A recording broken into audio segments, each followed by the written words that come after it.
What's up, everybody? It's Stephen A. Williams, president and founder of the creditrepairshop.com. And in this video, I'm going to talk about questions and answers from YouTube subscribers. But before I get started with this, Returning visitor. it's been a trying time for me. My websites were hacked, and I want to be very specific. We don't maintain any personal data or any information on our websites. They're basically just where people see our information about what we had to offer, but our payment services, our links for taking credit cards, all of that stuff is handled by another service that is not within our website, not within our web database. So I'm happy to say that. Something that I've learned, and I've kind of talked about this before, and this is very important because it kind of goes through with uh, sharing information about what to do with certain problems that we have. And one of the things that I love YouTube about is that we share information. We're able to just share it, put it out there. But one of the things that people I don't think take into account is that uh, the people who are against us with this goal and journey of repairing credit and stopping debt collectors, they also have the ability to watch also. And they make adjustments based off of what we tell people to do to fight on how to fight back with debt collectors, how to fight back against creditors that are doing certain things. It is not just open to the side that is Visitor. it's not just open to the side that's looking for solutions. It's also open to the side that is fighting to stop the solutions. And so I need to be very, very careful about the solutions that I give to people. There are certain solutions that I'm not going to give here. You're going to have to email me, and I'm going to have to do a little bit of a dive to make sure that you're not someone that's just spying so you can so they can try to see what solutions we have with what we tell people to do about fighting back against debt collectors, because I can tell you with the summons responses day after day after day, we get multiple ones from the major four debt collectors. And it is not, I mean, when they know that we're writing them and that we're helping people fight them with information that New they didn't visitor. expect them to know about, they're going to do something about it, because this is money that they used to be able to get like it was just walking up with their hand and people would hand it over. And now people are knowing how to fight. And but over the last week, going through that hack, going through how people can destroy your website, destroy, uh, you know, 13. Really, I lost, I think, 4 years of content where I had to kind of get it reposted. And yeah, we had a backup, but what I was finding and what the company was finding that was that when the ish when the injection happened, the backup that I had available, it didn't have some of the content that I had just posted over that last month. The way that these people do this stuff is that they plan it out, and then there's a date from what I can see that they like try to do the full injection to try to harm you. I can tell you Returning visitor. when you're watching the videos on YouTube about how to fight malware and hacks and that stuff, absolutely there are things that they are not telling you, because they know if they say it that the hackers are going to know how they're trying to fight it. Uh, there's a few things. If you ever find that your website is hacked, what I want you to do is I want you to just email my company, support@thecreditrepairshop.com, and I'm going to tell you some specific things that you can look at. I learned so much about coding Like if you, let me tell you one thing that was happening that I knew that there was a problem is when I tried to log into my website, it was not letting me log into my website into the back end of the WordPress site. There is something specific that I learned that can fix that. And when I was watching all of these videos on it, and yeah, they kind of lead you up to the door, but they never open up the door. And the reason why is because if they open up that door, the hackers are going to know how to fight back against even that solution. So if you go to your WordPress website and you log in and it says that the dashboard doesn't is not found, the page that would normally open up to the dashboard is not found. I know exactly how to fix that. I know exactly where the hackers will inject the information into your website. Now, another thing that I learned too is that once your website is clean, because I was thinking about take the websites, put them on this server, don't do that. Get it clean, add the extra protections like where you have it scanned daily, which I thought I had this type of protection, but obviously what I think is that the hackers they can sign up for one of the services that these companies offer and then look at how they're scanning and then make us something else that they are not scanning for. So what you do is you get it clean, you are going to have to pay for a service to monitor, to let you know if anything abnormal is happening. You want to get those emails that I'm doing that now daily. And this didn't just affect my website, it affected my customers. But I have clients with my other company. Over 90 websites were affected, and we have to go one by one cleaning and putting them back up. But if you log into your website and it says that your dashboard page is not found, email me because I know exactly the first part that you got to clean up. And it's a very easy cleanup. New visitor. And it's the hackers don't really expect you to probably know this, but it's something that they have to do to be able to take control of your website. And what they did is that my website was being redirected, and what they were doing is they would do it in the middle of the night, and know your sleep, and then they would do it in the middle of the night, and it was being redirected to another website. So New visitor. if you visited us at that time, I apologize. Obviously, it's not something that we wanted to happen, but these types of things happen, and we're targeted. We're targeted because a lot of people visit our website. I don't think it's specifically targeted at me. It's specifically targeted at websites that get a lot of traffic. And yes, this happened when the Amazon server had went down. That many websites were controlled by that, and I believe that that was the time when it was injected. And there was when I did my research, literally thousands of people's websites were hacked.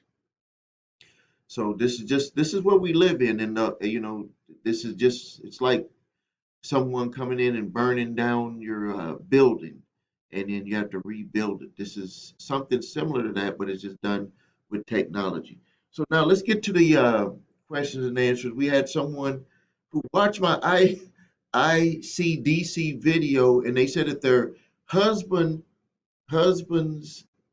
they took her husband's taxes away for a debt which is completely unfair.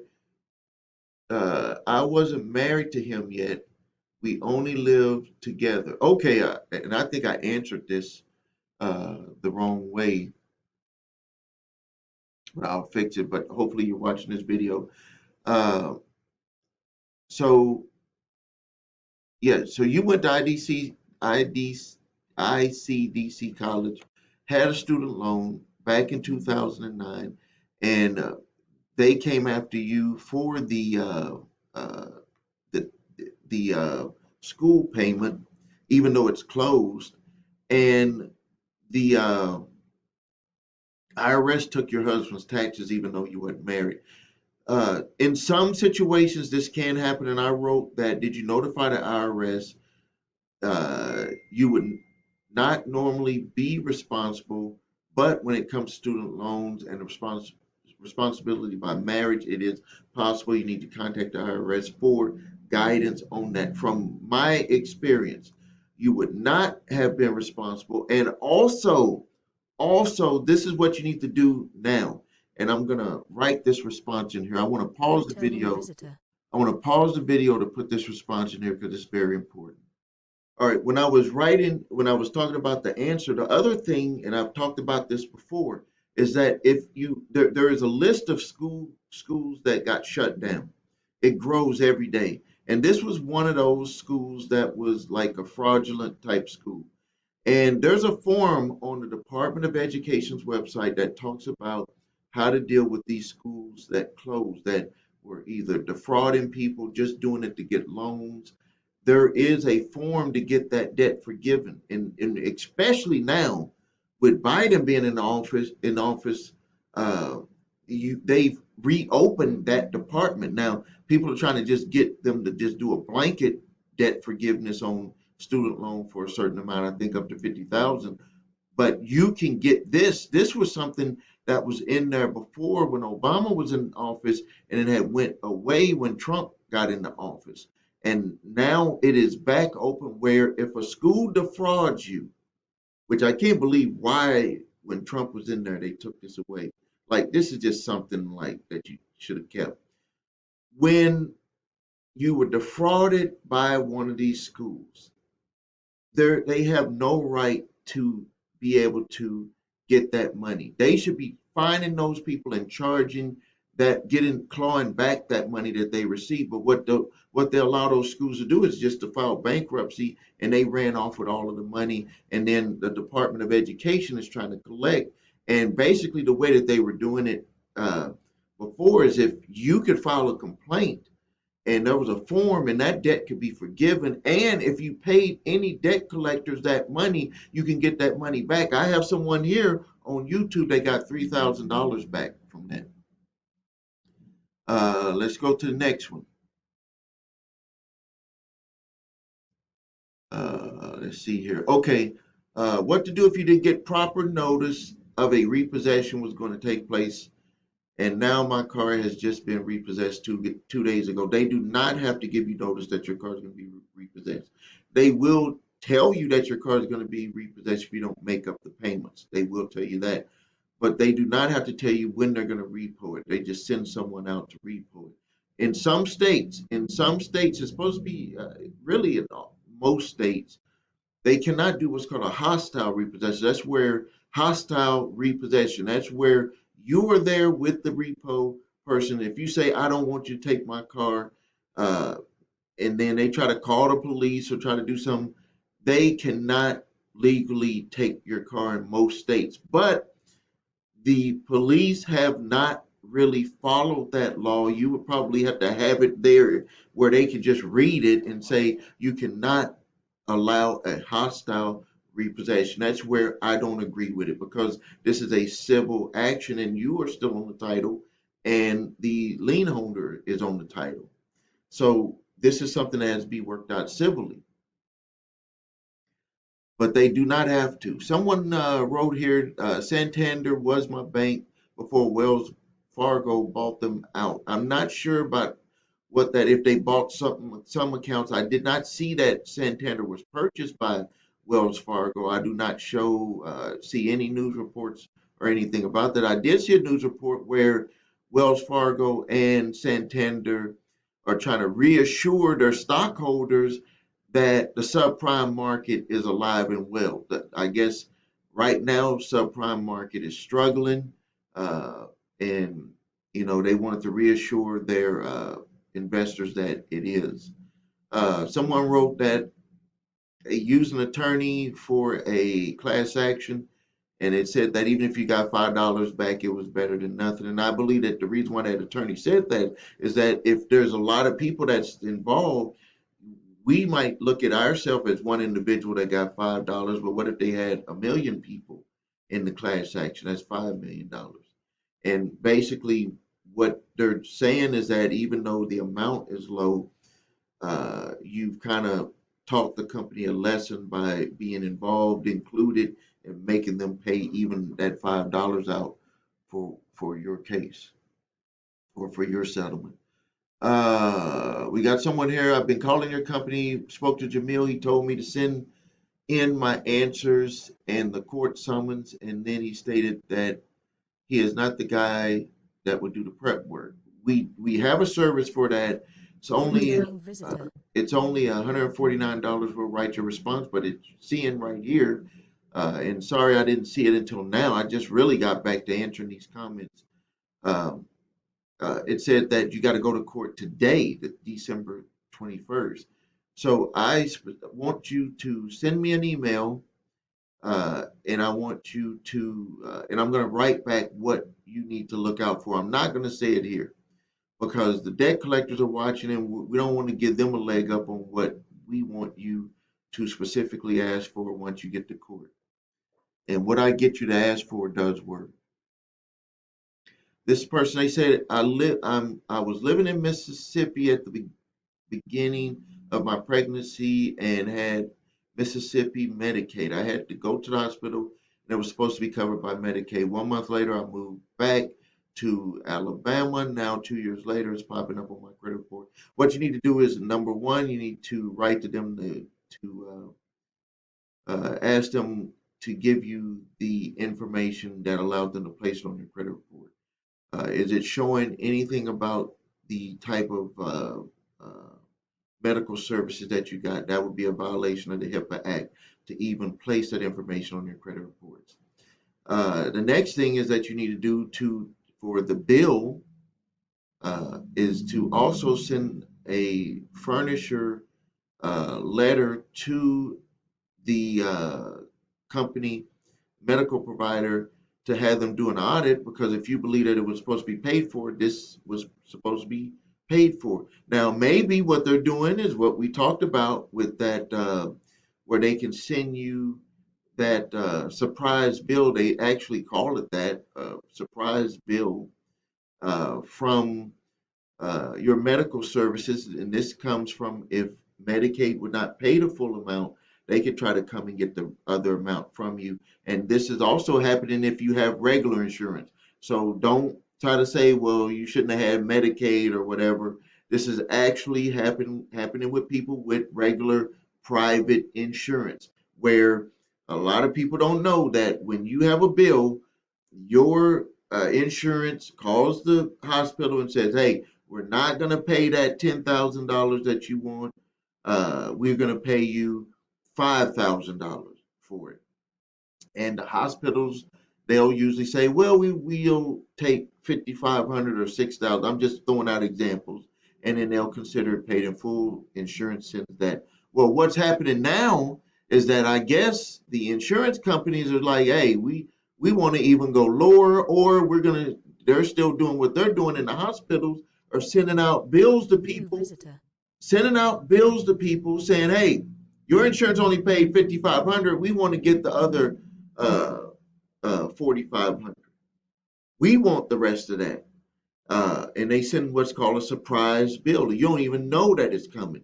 And then you end up going back and forth about paying it. So if the insurance does not want, and this is something that's going to, if this does not get passed by Congress, Biden has it written where he wanted this in his plan, where they will not be able to do this surprise stuff. But if it's not signed by, if Congress doesn't come together and it's a 50-50, you got 49 of them that want to get this done, because there's one Democrat that is not playing ball with other Democrats. And you have 50 Republicans that are like, hey, we don't want this signed. Let the surprise billing come happen. And I'm not trying to be, I'm just telling you how it is. I'm not on no one side on this. I'm just telling you, this is the way it is. You don't have to take my word on it. This isn't some radio show and you have to take my word on it. Look it up. Surprise billing. If it's not signed by January 1st, all of us could get surprise billing. All of us could get a surprise, where you could go to the doctor Insurance says we're only going to pay half of that, and the doctor is going to send you a bill for the other half. All of us, if they do not sign this bill. And right now, it looks like it's going to be in trouble. Like, I don't know. But that's what you need to do. Next one, someone said, Happy holidays, thank you, and happy holidays to you and everyone else. Person said that they have limited income. They have a court date coming up. They wanted to see if do I have any sample letters on how to respond to debt collectors when they're trying to sue you in court. And I do have that, and I put that into my new membership program. The membership program is held on a separate platform now. It's very easy to consume, very easy to log in, everything right there in front of you. I call it the Total Credit Makeover Bundle. Link is also going to be added below the video. You can get that. It's only $19.99 a month for that service. You could use it, use what you need, and then you can cancel when when you don't need it anymore.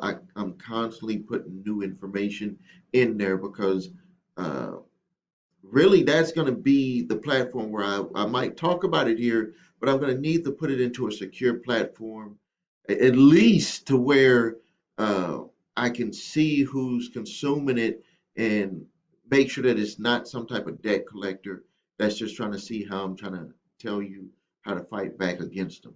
So go there, click that link. Anyone here, the link is in that comment. How to respond to court summons. I put that link in there. Next question. Someone said that they live in Indiana. Just received my first civil case for a medical bill. It was for $1,500. They decided to charge me $2,500 fees. I'm going to show up. I'm not making a deal. The doctor that performed the surgery decided to leave his peeps and start his own business. So I paid his business. He did he did the work. So I paid his business, he did the work. But an old employer decided to collect even more money after charging more than 100,000 for the surgery. You're doing the right thing. This is basically where you need to show up to court, explain your side, let the judge make a decision on it. You need to do that. Let's see here. Here's one here. I got served papers in 2019 on the online portal. It says summons issued, debt collector one because you wasn't there, and garnish of wages begun. Now I see they have requested notice of service of interrogatories in aid of enforcement. The letter they sent to my part-time employer. I'll put a response there. Let's hold for 1 second. Okay, so again, uh, they got service and they sent the letter saying that they're going to garnish the wages to their part-time employer. So this is what you do, and I just wrote this in here. The first thing is you got because you didn't show up to court, they got a default judgment against you, and you could possibly get it reopened, but if it's most states only give a certain period of time. In my state of Wisconsin, only 6 months. It might be extended due to what's going on with COVID. Contact your clerks that's on the online portal that you saw the summons information. They should be able to at least lead you there. They won't give you any advice, but they'll at least be able to lead you in the right direction. Regarding the garnishment, uh, you may not earn enough money to be garnished. In my state of Wisconsin, they have what's called the Garnishment Poverty Guideline Worksheet. If you don't earn over a certain amount of money, you cannot legally be garnished. And all you have to do is, if you cannot legally be garnished, you just have to notify the debt collector or the lawyer or the original creditor that according to the laws in your state, that you cannot be garnished. You don't earn enough money. And just a simple letter. They're also going to send a worksheet to see how much you can be garnished. Fill out that worksheet because if you don't, they're just going to take the 25% of your disposable income, which you know is not disposable. Uh, if you're working a part-time job, you might have a couple of jobs, or you're working a part-time job because you can't make it if you're maybe married and this is your additional income to make ends meet. So you need to check those things, because if you don't, they're just going to be able to run all over you and just take your money. Um, so that's the answer that you need to do on that one. Next one here, person asked, let's see here, need help for this for medical bills and a repossession and a charge off credit card, both by the same company. Please help with first thing you need to do. So this must be a debt collector, because if you have a medical bill and a repossession and a charge off all by the same company, I'm thinking that this is a debt collector. You need to do a debt validation to the debt collector. Make sure that they have all the information to even be able to come after you. You need to check the statute of limitations, see if it's for your specific state. Make sure that that is, uh, that the statute of limitations for your specific state have been met. And I'm going to check something, because that just Returning visitor. brought to my mind to make sure that that page is up and running on my website. Let's hold on for 1 second. All right, yes, statute of limitations state by state is working. So you can go to my website, thecreditrepairshop.com, go to the blog, and then if you click on the blog and then you type in statute of limitations, you'll see the statute of limitations pop up, and Returning visitor. you can see all of that information on there. Let's see here, other stuff. I just going through, just making sure that things are working, because man, we really got slammed um, with that hack there. So yeah, that information is working on the website, statute of limitations. And let me just go back, because with the credit card, you're going to look in column 4. With the repo, you're going to look in column number 2. And you said a medical bill, you're going to look in column number 2. Uh, Not sure what state you live in, but just to give you an example, for I'm sorry, column number one, sorry about that. But just to give you an example, for your state, written contracts, so this would be for the repo, it's a 4-year statute of limitations for those, and for the credit card debt, it's a 4-year statute of limitation for those types of debts. All right, next one. Someone said, "How do I get a trade line?" You can mainly speaking about an authorized user trade line to boost your scores. I have a link below for that. And I also have an ebook for that, so you can check into that on my website. Um, Links are below here. Uh, the first one people use to boost up their scores is to get an authorized user trade line. This is something that's totally legal. A lot of people do it.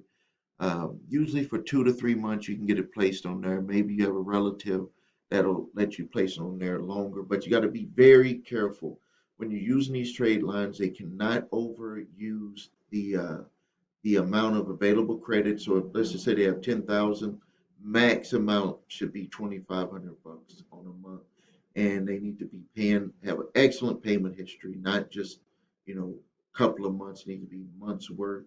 Um, of payment history to really give you the big benefit of having that placed on there.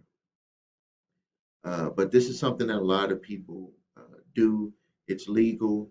It can help boost your scores and help you piggyback to be able to move on to get your own credit card or to move forward. Other way, which is the way that everybody does it, is when you apply for credit and you have a trade line placed on there. It's a primary trade line. Say you got a card, that's going to be a primary trade line. Say you got a credit card, that's going to be a primary trade line. Unsecured credit card, that's going to jump your score up. Next question, someone said, when is the statute of limitations or is the statute of limitations from the first missed payment or charge off date?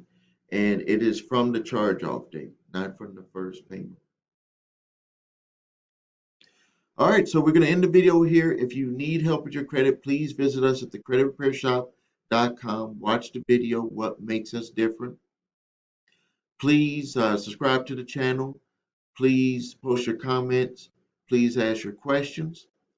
If you need your credit reports or scores, go to the website your3scores.com. And if you need these statute of limitations letter, debt validation letter, or the cease and desist collection activities letter, the links are below this video. And I just give you all three at the same time, all three. Put them all in one pack. We fixed the link. There's Returning one visitor. link.